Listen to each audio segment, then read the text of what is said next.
Bom dia, meus irmãos em Cristo, a paz do Senhor Jesus. Nesta manhã, queridos, Deus ministrou nosso coração vir orar aqui na igreja. Hoje nós não fomos ao monte, nós estaremos orando aqui na igreja. Já estou aqui com meu parceiro de oração, nosso irmão Cleito. Dá uma saudação para a igreja. Graças a Deus, Deus tem colocado aí esse parceiro de oração para estar conosco, intercedendo pelas vidas, orando em favor à obra do Senhor. E nessa manhã, queridos, Deus me deu uma palavra, eu gostaria de compartilhar com os irmãos. Essa palavra se encontra no livro de 2 Timóteo, no capítulo de número 2. Eu estarei lendo o versículo, a partir do versículo 19, que diz assim: Entretanto, o firme fundamento de Deus permanece tendo este selo: o Senhor conhece os que lhe pertencem, e mais, aparta-se da injustiça todo aquele que professa o nome do Senhor. Ora, em uma grande casa não há somente utensílio de ouro e de prata, há também de madeira e de barro, alguns para honra e outros, porém, para desonra. Assim, pois, se alguém a si mesmo se purificar desses erros, será um utensílio para a honra, santificado e útil ao seu possuidor, estando preparado para toda a boa obra. Foge, outro sim, das paixões da mocidade, segue a justiça, a fé, o amor, a paz com os que de coração puro invocam o Senhor. E repele as questões insensatas e absurdas, pois sabes que só engendram contendas. Ora, é necessário que o servo não viva a contender, e sim deve ser brando para com todos, apto para instruir, paciente, disciplinando com mansidão os que se opõem, na expectativa de que Deus lhe conceda não só o arrependimento para conhecerem plenamente a verdade, mas também o retorno à sensatez, livrando-se ele dos laços do diabo, tendo sido feitos cativos por ele, para cumprirem a sua vontade. Amados, essa passagem bíblica é algo muito profundo. Primeiramente, aqui o apóstolo Paulo, escrevendo a Timóteo, ele fala, que o fundamento de Deus, nós precisamos, estar firmes tendo o selo de Deus, tendo o selo de Deus, porque Deus, ele conhece aqueles que pertencem a ele.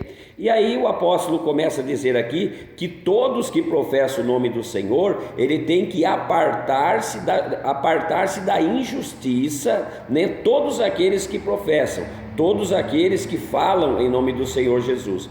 Aí ele continua dizendo que em uma mesma casa não tem só utensílios de ouro, de prata, mas também de madeira e de barro. Aí ele fala que uns são para honra e outros são para desonra. Aí ele diz que aquele que se purificar a si mesmo, esse vai ser um vaso de honra, preparado para ser usado por Deus. E aí ele vai dizer aqui que deve fugir das paixões da mocidade e deve também seguir o amor e a paz para com todos os que invocam o nome do Senhor.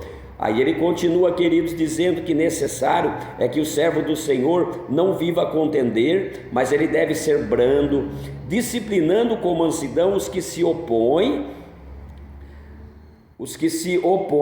na expectativa de que Deus lhe conceda não só o arrependimento para conhecer a plena verdade, mas também o retorno à sensatez, livrando essas pessoas do laço do diabo, porque eles têm sido feitos cativos do diabo para cumprir a vontade do diabo.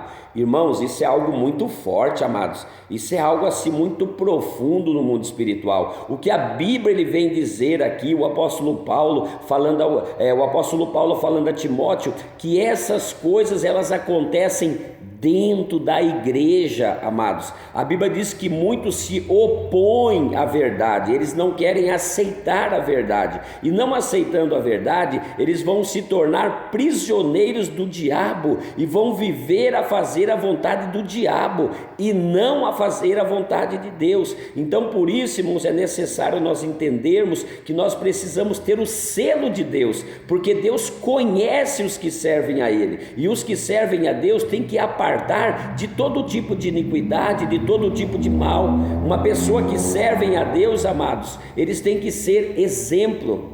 eles têm que viver o amor, eles têm que viver a compaixão. E é interessante, é muito profundo quando a palavra do Senhor vai dizer que em uma mesma casa não tem só utensílio de ouro e de prata, mas a Bíblia diz que tem de pau e de barro, e a Bíblia diz que uns são para honra e outros para desonra. Queridos, tem pessoas que honram a Deus na igreja e tem pessoas que desonram a Deus na igreja, e por isso que nós que somos pregadores, nós temos que permanecer firme no fundamento que é Cristo. Temos que estar alicerçado em Cristo, porque Deus nos conhece, e nós temos agora que pregar a palavra para livrar essas pessoas do laço do diabo, porque eles se tornaram prisioneiros do inimigo para fazer a vontade do inimigo. E quantas pessoas, amados, que não estão nessa situação hoje, mesmo participando da igreja, eles estão fazendo a vontade do inimigo, porque o inimigo prenderam eles, e eles estão se opondo à verdade. Muitas pessoas, irmãos, não estão suportando mais a verdade, porque nós estamos vivendo o tempo do fim, e a Bíblia diz que o inimigo colocaria venda nos olhos de muito e comichão nos ouvidos. Ou seja, os olhos espirituais estariam fechados e os ouvidos espirituais estariam tapados pelo inimigo, para não darem ouvido à verdade. Então, queridos, é hora de nós despertarmos, voltarmos para Deus e voltarmos para a oração. É só a oração que nos dá poder para vencermos esse mundo que caminha a passos largos para o fim. Que Deus te abençoe, ore pela nossa vida, estamos orando por vocês, hoje aqui, essa manhã, no Ministério Conselheiro Resgatando Vidas. A paz do Senhor a todos.